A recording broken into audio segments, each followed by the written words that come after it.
ये मूवी एक यंग लड़की एनोला होम्स के बारे में है जो अपने घर में सबसे छोटी है। थ्रू आउट द मूवी ये लड़की अपनी कहानी खुद अपनी जुबान से हमें सुनाती है। एनोला होम्स दरअसल शेरलॉक होम्स की छोटी बहन है। मूवी उस जमाने में सेट की गई है जब इंग्लैंड में फीमेल्स को सिर्फ वाइफ्स या मदर्स के रूप में देखा जाता था। व्यूअर्स, हमें ये भी दिखाया जाता है कि एनोला एक ऑब्जर्वेंट और इंसाइटफुल लड़की है जो कि मुआशरे के लिहाज से एक टोटल मिसफिट है, क्योंकि उसकी मदर ने उसे एक स्ट्रॉन्ग वुमन बनने के लिए तैयार किया है। एनोला का बैकग्राउंड दिखाने के बाद अब हमारी कहानी चली जाती है एनोला की 16th बर्थडे वाले दिन पे, जहाँ जब एनोला सोकर उठती है तो उसकी मदर वहां से गायब होती है। मगर जाते जाते वो एनोला के लिए उसका बर्थडे प्रेजेंट छोड़ के जाती है जिसमें कुछ स्टेशनरी का सामान होता है। दिखाया जाता है कि इस दिन एनोला के दोनों बड़े भाई शेरलॉक और माइक्रोफ्ट भी आने वाले हैं, मगर ट्रेन स्टेशन पर एनोला के भाई उसको पहचान नहीं पाते क्योंकि उन्होंने एनोला को काफी अरसे बाद देखा था। माइक्रोफ्ट एनोला को इस अजीबोगरीब हालत में देखकर काफी तैश में आता है, क्योंकि उसको ये चीज बिल्कुल पसंद नहीं आती कि एनोला अपने ग्लव्स और अपने हैट के बगैर बिल्कुल अनलेडी लाइक तरीके से उनको लेने ट्रेन स्टेशन पर आ गई है। यहाँ पर एनोला अपने दोनों भाइयों को इन्फॉर्म करती है कि उनकी मदर गायब हो चुकी है, और ट्रेन स्टेशन से घर के वापसी के रास्ते पर दिखाया जाता है कि शेरलॉक को एनोला एक इंटेलिजेंट लड़की लगती है, मगर माइक्रोफ्ट को एनोला पर शदीद गुस्सा आ रहा होता है क्योंकि वो सोसाइटी की कन्वेंशनल लड़कियों की तरह बिल्कुल भी नहीं दिख रही थी। घर पहुंचने पर घर की हालत देखने पर माइक्रोफ्ट के गुस्से में मजीद इजाफा हो जाता है, क्योंकि घर के काम के लिए मुसलसल पैसे भिजवाता रहा था। माइक्रोफ्ट यहाँ पर शेरलॉक को कहता है कि मदर को ढूंढने की जिम्मेदारी शेरलॉक की है, जबकि एनोला को संभालने की जिम्मेदारी माइक्रोफ्ट की है। इसकी वजह से माइक्रोफ्ट ये इरादा करता है कि एनोला को मिस हैरिसन के फिनिशिंग स्कूल में भेजा जाए ताकि वो सोसाइटी के तौर तरीके सीख सके। व्यूअर्स, मिस हैरिसन यहाँ पे हमें बहुत ही खड़ूस किस्म की फीमेल दिखाई गई है और उनको देखते साथ एनोला उनके साथ जाना नहीं चाहती, और हमें दिखाया जाता है कि एनोला को बार बार अपनी मदर के ख्यालात आ रहे होते हैं। यहाँ पर हमें ये भी दिखाया जाता है कि एनोला की मदर हमेशा उसको स्क्रैबल खिलवाती थी, और उसका नाम भी एनोला की मदर ने इसी तरह से रखा था, जो कि उल्टा पढ़ा जाए तो अलोन बनता है, और ये बात उसकी माँ ने एनोला को बताई थी। एनोला अपनी मदर को खुद ढूंढने का इरादा करती है और वो अपनी मदर की खोज में लग जाती है, जिस दौरान उसको अपने घर के अंदर मुख्तलिफ क्लूज मिलते हैं। उसकी मदर की बनाई गई पेंटिंग्स और फ्लावर से उसको काफी क्लूज मिलते हैं, और वो कुछ रकम तक पहुंचती है जिन पैसों का इस्तेमाल करते हुए वो उस घर से भाग जाती है। यहाँ पर हमें दिखाया जाता है कि एनोला एक लड़के का रूप धारण कर उस घर से भागती है ताकि किसी को उस पर शक ना हो सके,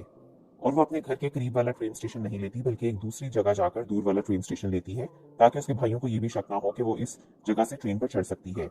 व्यूअर्स, यहाँ पर हमें दिखाया जाता है कि एक औरत अपने बेटे की तलाश में काफी चीख रही है। एनोला ये सब मंजर देखती है और वो ये भी देखती है उस औरत के बेटे की तलाश में एक शख्स ट्रेन के ऊपर चढ़ जाता है। एनोला अपने कैबिन में आकर बैठती है और वहां दिखाया जाता है कि पड़े हुए एक बैग से एक लड़का निकलता है जिसका नाम ट्यूक्सबेरी है, और ये एक विस्काउंट है। और उसे देखते साथ ही एनोला समझ आती है ये वही लड़का है जिसे उसकी माँ ट्रेन स्टेशन पर ढूंढ रही थी, और एनोला उसे बताती है कि अगर वो बचना चाहता है तो यहाँ से फरार हो जाए, क्योंकि उसने ट्रेन पर एक शख्स को इसकी तलाश में चढ़ता हुआ देख लिया था। दिखाया जाता है कि वो लड़का इंतहाई सिंपल और बुज़दिल है जिसको वहां से फरार होने का तरीका भी नहीं सूझ रहा होता, और एनोला उसकी मदद करने की ठानती है, जिसकी घर से जैसे ही ट्रेन एक ब्रिज पर से गुजरती है तो एनोला उस लड़के को लेकर वहां से नीचे छलांग लगा देती है।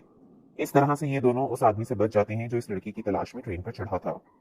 दिखाया जाता है कि दोनों की मंजिल एक ही है, दोनों लंदन की तरफ जा रहे हैं, और लंदन पहुंचते ही दोनों अपने अपने रास्ते हो लेते हैं, मगर इस दौरान उन दोनों में अच्छी दोस्ती भी हो जाती है। लंदन पहुंचने पर एनोला एक प्रॉपर लेडी का रूप धारण करती है, क्योंकि वो जानती है कि उसके भाई कभी भी उसको इस हुलिये में पहचान नहीं सकेंगे, और वो जिसको भी एनोला को ढूंढने के लिए भेजेंगे वो उसे उसका दूसरा हुलिया ही बताएंगे। हमें यह भी दिखाया जाता है कि एनोला एक लॉजिंग्स में कमरा ले लेती है जहां पर वो ठहर सके, और इसके बाद वो अपनी मदर की तलाश में निकल पड़ती है।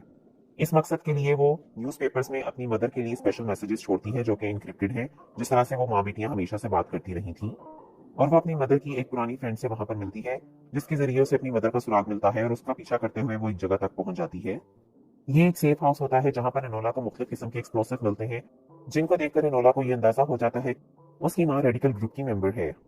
व्यूअर्स, यहाँ पर हम आपको बताते चले कि इंग्लैंड में उस वक्त आज़ादी के लिए ये ग्रुप्स बन रहे थे, क्योंकि इंग्लैंड का सिस्टम लोगों को उनके ड्यू राइट्स नहीं दे रहा था, जिसकी वजह से काफी लोग इस सिस्टम के खिलाफ आवाज उठा रहे थे, और एनोला की माँ भी उन्हीं में से एक थी।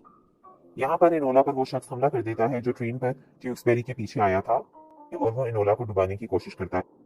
मगर एनोला उसका भरपूर मुकाबला करती है, और उसे अपनी माँ की दी हुई तालीम याद आती है कि वो कोई आम साधारण लड़की नहीं है, बल्कि वो एक बहादुर लड़की है और हर मुश्किल से निकल सकती है। इस लेंथ्रोन नामी शख्स से बचने के बाद एनोला ये फैसला करती है कि अपनी मदर को ढूंढने से पहले उसके लिए जरूरी है कि वो ट्यूक्सबेरी को ढूंढे, ताकि वो ट्यूक्सबेरी को बचा सके, क्योंकि एनोला को लगता है कि ट्यूक्सबेरी खुद अपने आप को डिफेंड नहीं कर सकता। दूसरी तरफ हमें दिखाया जाता है कि एनोला के दोनों भाई उसकी तलाश में हैं, और इस मकसद के लिए माइक्रोफ ने एक प्राइवेट डिटेक्टिव भी ले रखा है। ट्यूक्सबेरी को बचाने के लिए एनोला ये इरादा करती है कि सबसे पहले उसको ट्यूक्सबेरी के बारे में पूरी मालूमात होनी चाहिए, जिस जानकारी के लिए वो एक विधवा का रूप धारण कर ट्यूक्सबेरी के घर पर जाती है। और वहां पहुंचकर उनको बताती है कि वो शेरलॉक होम्स की असिस्टेंट है और शेरलॉक होम्स ने उसे ट्यूक्सबरी को ढूंढने के लिए भेजा है। वहां पर पहले से मौजूद एक प्राइवेट डिटेक्टिव लेस्ट्राड को उस पर शक होता है और वो एनोला से कहता है कि उसने आज तक नहीं सुना कि शेरलॉक ने किसी फीमेल असिस्टेंट को रखा हो। एनोला उसे चैलेंज करती है कि अगर लेस्ट्राड को उस पर शक है तो वो उसे शेरलॉक के बारे में कुछ सवालात पूछ सकता है, जिसका एनोला बिल्कुल ठीक ठीक जवाब देगी। इनकी बहस से तंग आकर ट्यूक्सबरी की मां उन दोनों को वहां से जाने को कहती है और वो कहती है कि उसे किसी भी प्राइवेट डिटेक्टिव की मदद की जरूरत नहीं है। प्राइवेट डिटेक्टिव वहां से चला जाता है और दिखाया जाता है कि एनोला वहां से जाने की बजाय ट्यूक्सबरी की स्टेट का मुआयना करने लगती है, जहां से वो ट्यूक्सबरी के ट्री हाउस तक पहुंचती है, जिसमें उसे ट्यूक्सबरी की बुक्स और काफी सारी चीजें मिलती हैं। उतनी देर में दिखाया जाता है कि ट्यूक्सबरी की दादी वहां पर आ जाती है और वो एनोला को बताती है कि वो अपने पोते से बहुत मोहब्बत करती है,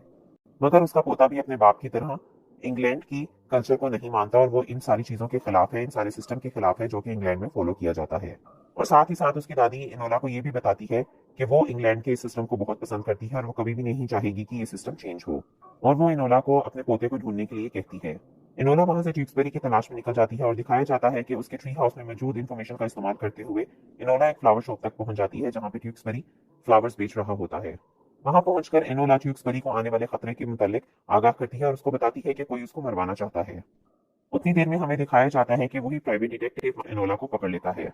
एनोला को पकड़ने के बाद माइक्रोफ्ट उसे मिस हैरिसन के स्कूल में ले जाता है, जहां पर एनोला को एक प्रॉपर लेडी बनने की ट्रेनिंग दी जा रही होती है। एनोला को लगता है कि यहाँ पर मजम्मत का फायदा नहीं है और वो चुपचाप उनकी इंस्ट्रक्शंस को फॉलो करती रहती है और साथ ही साथ वहां से भागने के प्लान सोचती रहती है। उतनी देर में दिखाया जाता है कि एनोला के लिए माइक्रोफ्ट की तरफ से एक पार्सल आता है। जब एनोला उस पार्सल को खोलती है तो उसमें ट्यूक्सबरी होता है, जो कि एनोला को स्कूल से बचाने आता है। वहां से भागने के लिए ट्यूक्सबरी एनोला को उस पार्सल में पैक करता है और मिस हैरिसन से कहता है कि ये पार्सल माइक्रोफ्ट ने उसके लिए भिजवाया है, जिसकी वजह से मिस हैरिसन उस पार्सल को अपने ऑफिस में रखने का हुक्म दे देती है। जब मिस हैरिसन वहां से राउंड पर जाती है तो एनोला और ट्यूक्सबरी दोनों मिस हैरिसन की मोटर कार लेकर वहां से भाग जाते हैं।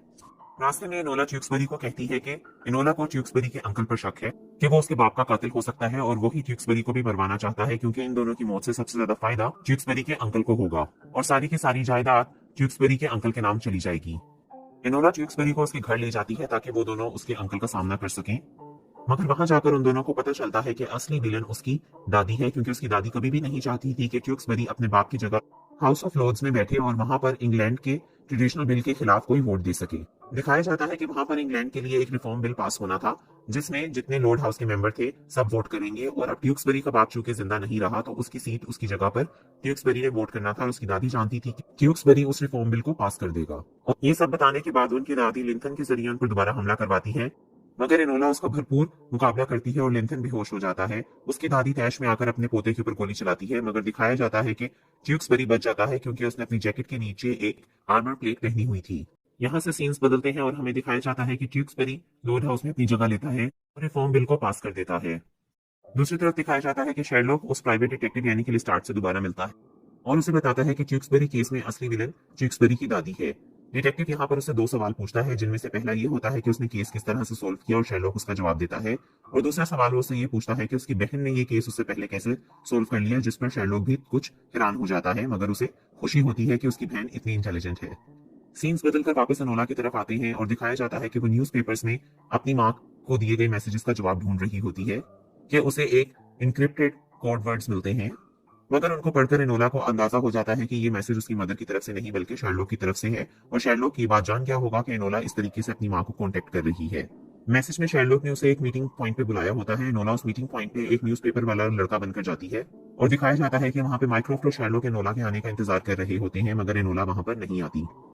शेरलॉक माइक्रोफ्ट से कहता है कि एनोला एक बहुत ही अक्लमंद लड़की है, इसलिए शेरलॉक माइक्रोफ्ट से कहता है कि वो एनोला का गार्डियन बनना पसंद करेगा। माइक्रोफ्ट इस बात पर हामी भर लेता है क्योंकि वो भी एनोला जैसी लड़की को झेल नहीं सकता और वो कहता है कि आज से उसका गार्डियन शेरलॉक होगा। काफी देर इंतजार करने के बाद वो दोनों भाई वहां से चले जाते हैं क्योंकि उन्हें अंदाजा हो जाता है कि एनोला अब यहाँ नहीं आने वाली। और हमें दिखाया जाता है कि जब वो दोनों वहां से निकल रहे होते हैं तो शेरलॉक को वहां पर एनोला का बचपन में इस्तेमाल किया गया खिलौना पड़ा हुआ मिलता है, जिससे शेरलॉक को अंदाजा हो जाता है कि एनोला वहां पर जरूर आई थी, पर वो नहीं चाहती कि वो दोनों उसे ढूंढ सकें और उन दोनों को एनोला न्यूज़पेपर बॉय के रूप में जाता हुआ दिखती है। वहां से एनोला जब वापस अपनी लॉजिंग्स आती है तो उसे अपने कमरे में अपनी मदर मिलती हैं, जिन्हें देखकर एनोला बहुत खुश होती है और यहाँ पर उसकी मदर उसे बताती है कि उसे बहुत खुशी है कि एनोला एक इंडिपेंडेंट फीमेल बन गई है और वो उसे अपने जाने के रीजन एक्सप्लेन करती है। जिसके बारे में एनोला कहती है कि उसे अंदाजा हो गया था कि उसकी मदर रेडिकल ग्रुप का मेंबर है। मूवी के एंड पर हमें दिखाया जाता है कि एनोला की मदर उसे वापस छोड़कर चली जाती है और एनोला भी इस बात पर अब एतराज नहीं करती क्योंकि उसे उसकी आजादी मिल गई थी। और ट्यूक्सबरी उसे अपने साथ आने की ऑफर करता है, मगर एनोला फिलहाल उसको भी ठुकरा देती है क्योंकि वो अपनी आजाद इंडिपेंडेंट लाइफ को एंजॉय करना चाहती है।